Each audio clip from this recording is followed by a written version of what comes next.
सुबह ही सुबह मियाँ बीबी का खूब झगड़ा हो गया।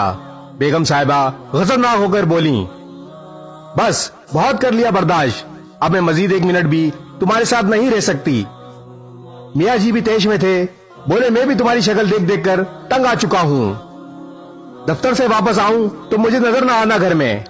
उठाओ अपना टीन डब्बा और निकलो यहाँ से। मियाँ जी भी गुस्से ही में दफ्तर चले गए। बेगम ने अपनी माँ को फोन किया और बताया। वो सब कुछ छोड़ छाड़ कर बच्चों समेत मेके वापस आ रही है, अब मजीद नहीं रह सकती इस जहन्नुम में। माँ ने कहा, आराम से बैठो वहीं, तुम्हारी बड़ी बहन भी अपने मियाँ से लड़कर आई थी, इसी जिद में तलाक लेकर बैठी हुई है। अब तुमने भी वही ड्रामा शुरू कर दिया। खबरदार जो इधर कदम भी रखा तो सुलह कर लो मियाँ से, अब वो इतना बुरा भी नहीं। माँ ने लाल झंडी दिखाई तो बेगम साहिबा को होश ठिकाने आए और फूट फूट कर रो दी। जब रो कर थकी तो दिल हल्का हो चुका था। मियाँ के साथ लड़ाई का सीन सोचा तो अपनी काफी गलतियां नजर आईं। अपनी गलती का एहसास हुआ तो मुंह हाथ धोकर फ्रेश हुई और मियाँ की पसंदीदा डिश बनाना शुरू कर दी। साथ ही स्पेशल खीर भी बना ली। सोचा शाम को मियाँ जी से माफी मांग लूंगी, अपना घर फिर भी अपना ही होता है।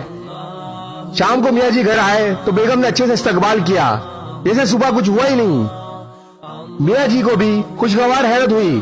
खाना खाने के बाद मियाँ जी जब खीर खा रहे थे तो बोले, बेगम कभी कभार मैं भी जाती कर जाता हूँ, तुम दिल पर मत लिया करो, बंदा बशर हूँ, गुस्सा आ ही जाता है।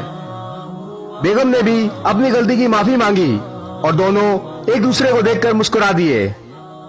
अगर हम भी किसी लड़ाई के बाद इसकी वजूहात देखें तो एक नहीं अपनी कई गलतियों का एहसास होगा। दुनिया के सब रिश्ते लफ्जों से ही नहीं बल्कि असल में एहसास से ही बनते हैं। खुश रहें और खुश रखें, 4 दिन की जिंदगी है, लड़ाई झगड़े और नाराज रहकर कोई फायदा हासिल ना होगा। इस वीडियो को शेयर जरूर करें, हो सकता है आपके एक शेयर से ये बात किसी के दिल में उतर जाए।